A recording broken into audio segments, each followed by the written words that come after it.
ভারতীয় মৌসুম ভবন দেশ জুড়ে যে আবহাওয়ার পূর্বাভাস জারি করেছে সেই এক নজরে জেনে নেওয়া যাক। हम सिनॉप्टिक सिस्टम पे ध्यान दें तो एक पश्चिमी विक्षोभ जो अब उत्तरी ईरान और उसे सटे हुए क्षेत्रों में चक्रवाती परिसंचरण के रूप में देखा जा सकता है।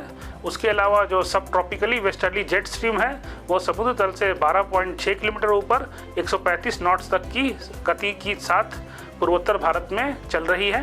और आज की परिचर्चा की जो मुख्य बिंदु है उसके अनुसार पश्चिमी हिमालय क्षेत्र में 12 फरवरी तक और पूर्वोत्तर भारत में 10 से 12 फरवरी के दौरान वर्षा या हिमपात की संभावना है। अब हम अगर जो तापमान का अगर हम अगले 5 दिनों के दौरान अगर हम उसकी पूर्वानुमान की बात करें तो उत्तर पश्चिम भारत में अगले 5 दिनों के दौरान न्यूनतम तापमान में 2 से 4 डिग्री सेल्सियस की क्रमिक वृद्धि की संभावना है। उसके अलावा मध्य और पूर्वी भारत में अगले 24 घंटों में न्यूनतम तापमान में कोई महत्वपूर्ण बदलाव होने की संभावना नहीं है, लेकिन उसके बाद अगले 4 दिनों के दौरान 2 से 4 डिग्री सेल्सियस की क्रमिक वृद्धि की संभावना है।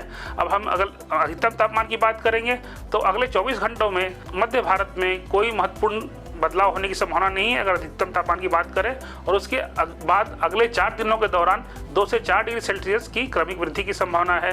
देश के बाकी स्थानों में अगले 5 दिनों के दौरान न्यूनतम तापमान और अधिकतम तापमान में और कोई महत्वपूर्ण बदलाव होने की संभावना नहीं है।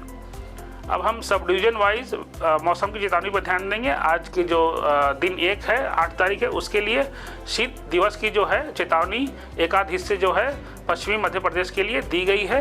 उसके अलावा घने कोहरे की चेतावनी उड़ीसा और सब हिमालयन वेस्ट बंगाल और सिक्किम के एक आध हिस्सों के लिए दी गई है। जो दिन 2 है 9 फरवरी उसके लिए जो घने कोहरे की चेतावनी है वो जारी रहेगी उड़ीसा और सिक्किम और सब हिमालयन वेस्ट बंगाल के एक आध हिस्सों के लिए। जो दिन 3 है जो 10 तारीख के लिए कोई महत्वपूर्ण चेतावनी नहीं दी गई है मौसम की, लेकिन दिनांक 4 और 5 में जो आसाम मेघालय और अरुणाचल प्रदेश में एक आध जगहों पे मेघ गर्जन के साथ साथ वज्रपात की चेतावनी दी गई है। जो दिन 5 है 12 तारीख है उसमें अरुणाचल प्रदेश के एक आध हिस्सों में कुछ एक स्थानों पर भारी वर्षा की चेतावनी जारी की गई है। उसके बाद दिन 6 और 7 है 13 और 14 फरवरी के लिए कोई महत्वपूर्ण चेतावनी नहीं जारी की गई है मौसम के लिए।